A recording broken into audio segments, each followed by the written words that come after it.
पढ़ने वाले हैं। पिछले लेक्चर्स में हम लोगों ने बात किया था एपी के बारे में, अरिथमेटिक प्रोग्रेशन। इस लेक्चर में हम लोग बात करेंगे ज्योमेट्रिक प्रोग्रेशंस क्या है। दिस इज कॉल्ड है जीपी, जिसे हम लोग जीपी के नाम से पुकारते हैं।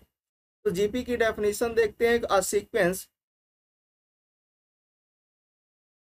अ सीक्वेंस कैसी सीक्वेंस होनी चाहिए, वो नॉन जीरो होनी चाहिए। Is called geometric progression if the ratio of a term and the term preceding तो it's always a same quantity. मतलब राइट कुछ ऐसा है कि जैसे मान लीजिए आपके पास ये क्या है, फर्स्ट टर्म ए है, तो यहाँ पर जो मल्टीप्लाई हो रहा है कॉमन रेशियो से वो आर है, वो कैसा होना चाहिए, सेम होना चाहिए। जैसे इसमें आर से मल्टीप्लाई हो रहा है तो फिर से आर से हो रहा है ए आर स्क्वायर, फिर अगले में क्या हो रहा है ए आर क्यूब आ रहा है। मतलब सेम क्वांटिटी से क्या हो रहा है, उसमें मल्टीप्लाई होता जा रहा है। अच्छा, कॉमन रेशियो क्या होता है, आर जो होता है वही कॉमन रेशियो होता है। अब कब बात आती है कि सर कॉमन रेशियो निकालते कैसे हैं, तो अभी हम आगे उस पर बात करेंगे। अभी तो हम डेफिनेशंस की बात कर रहे हैं। तो चलिए अब इस पर हम लोग देखते हैं। ये आपके पास क्या है, ये जीपी की सीरीज लिखी हुई है, सीक्वेंस लिखी हुई है, जीपी सीक्वेंस है। सीक्वेंस में लिखी हुई भाई A R square A R cube, up to इस तरह से आपके पास टर्म बढ़ते जा रहे हैं। मतलब हर टर्म में आर का मल्टीप्लाई होता हुआ जा रहा है।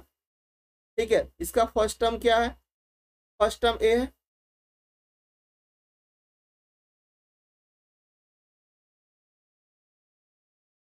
ठीक है, कॉमन रेशियो क्या होगा। अच्छा, जब हम लोग एपी पढ़ते थे तो वहां पर कॉमन डिफरेंस की बात करते हैं, यहाँ जीपी में हम लोग क्या बोलेंगे, कॉमन रेशियो। तो कॉमन रेशियो कैसे निकालते हैं, सेकेंड वाले टर्म में फर्स्ट वाले टर्म का डिवाइड कर दो, है ना। जैसे मान लीजिए इन दोनों टर्म को आप ले रहे हो तो सेकेंड वाले टर्म से फर्स्ट वाले टर्म को डिवाइड कर दो, तो जो आएगा वही कॉमन रेशियो बनता है। ठीक है, और कॉमन रेशियो जो होता है वो कभी भी जीरो नहीं होना चाहिए। जीपी की केस में कभी भी जीरो नहीं होना चाहिए, कॉमन रेशियो नॉन जीरो होना चाहिए। ठीक है। अच्छा, इसका जनरल टर्म कैसे लिखेंगे, तो अगर हमें जनरल टर्म लिखना है तो हम क्या कर सकते हैं,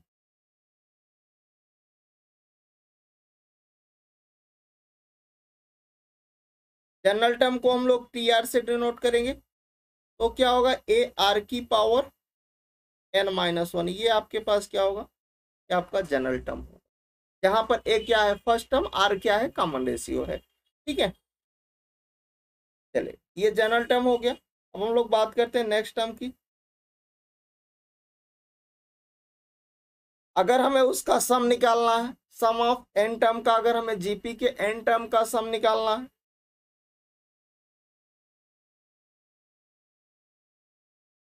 सम of N terms of GP, तो आपके पास ये क्या होगा, इसे हम लोग एस एन से डिनोट करेंगे। S N is equal to होगा ए टाइम्स आर की power N minus one upon में आर माइनस वन, जहां पर आर हमारा क्या होना चाहिए, वन नहीं होना, आर हमारा क्या नहीं होना चाहिए, वन नहीं होना चाहिए। तो आप ये एस एन का फॉर्मूला याद कर सकते हो। कब की अप्लाई करना है, जब आपके पास एन टर्म का सम पूछे, जीपी के एन टर्म का सम। ठीक है, अगर इनफाइनाइट टर्म का सम पूछे तो उसका अलग से फॉर्मूला होता है,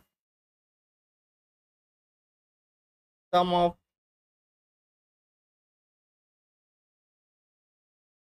इनफाइनाइट टर्म्स ऑफ जीपी। अगर जीपी के इनफाइनाइट टर्म का सम पूछे तो आप क्या लिखोगे, एस इन्फिनिटी लिखोगे, और एस इन्फिनिटी का ए अपान में वन माइनस आर। ठीक है, जहां पर वेयर, यहाँ पर जो आर वेरी करेगा वो माइनस वन से प्लस वन के बीच होना चाहिए, इसी के बीच आर होना चाहिए, तब आप इसको अप्लाई कर सकते। ठीक है, तो ये आपके पास इन्फिनिटी का जीपी के इनफाइनाइट टर्म का सम का फार्मूला हो गया। ठीक, तो आई होप यहाँ तक आपको चीजें समझ में आ गई होंगी। अच्छा, यहाँ पर अगर हम लोग मान लीजिए कि ऐसा हम आपसे बोले कि जो उसका कॉमन रेशियो है, कॉमन रेशियो क्या अभी आर है, आर कॉमन रेशियो को अपन वन ले लेते हैं, तो जो हमारे पास जीपी निकल कर आएगी, जो हमारे पास जीपी निकल कर आएगी, कि हमारे पास जो सीक्वेंस थी कैसी थी, ए R square A R cube, इस तरह से हमारे पास बन रही थी जीपी, है कि नहीं।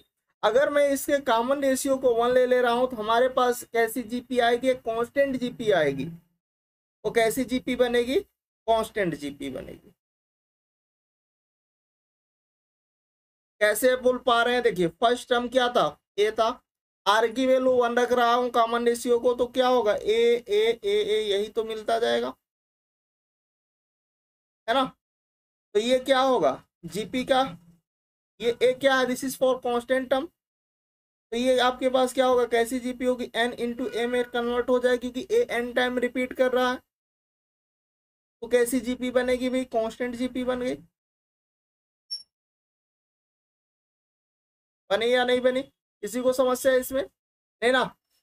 अच्छा, अब थोड़ा सा और आगे हम लोग बढ़ते हैं, कुछ पॉइंट देखते हैं कि अगर हमारे पास एबीसी कोई 3 पॉइंट्स हैं, कोई 3 टर्म्स हैं और वो जीपी में है, तो हमारे पास रिजल्ट क्या निकलेगा। अगर एबीसी आपके पास कोई 3 टर्म्स हैं और वो किस में है, जीपी में है, तो यहाँ पर जो रिजल्ट होता है कि बी स्क्वायर, जो बीच वाले का स्क्वायर फर्स्ट और थर्ड के मल्टीपल के बराबर होता है, मतलब बी स्क्वायर जो होगा वो ए सी के इक्वल आएगा, फर्स्ट और थर्ड के मल्टीपल के इक्वल आने वाला है। अच्छा, अगर जीपी के हमें कोई 3 टर्म लिखना है तो हम किस टाइप से लिखेंगे, हम लिखेंगे ए बाई आर ए आर लिखेंगे। अगर कोई जीपी के 4 टर्म हमें लिखने हैं तो हम इस टाइप से लिखेंगे, इससे हमारा कैलकुलेशन क्या हो जाता है, आसान हो जाता है, A by R cube A R cube, ठीक है। अगर कोई 5 टर्म लिखने हैं तो हम ऐसा लिखेंगे कि ए अपान में R square A by R A फिर ए आर स्क्वायर, ठीक है। अच्छा, नेक्स्ट पॉइंट है कि अगर हमारे पास कोई A1 A2 A3 up to AN किस में है, जीपी में है, तो अगर मैं किसी कांस्टेंट टर्म से सारे जीपी जो है उसमें मल्टीप्लाई कर दूं तो जो नई जीपी बनेगी वो भी क्या होगी, आल्सो जीपी ही बनेगी, क्योंकि A1 A2 A3 up to AN जो सीक्वेंस थी वो किस में थी, जीपी में थी, है ना। और हमने किसी कांस्टेंट के टर्म से उसमें मल्टीप्लाई किया, और जब किसी कांस्टेंट टर्म से उसमें आप मल्टीप्लाई करोगे तो जो नई सीक्वेंस बन के आएगी वो भी किस में होगी, जीपी में ही बनेगी, ठीक है।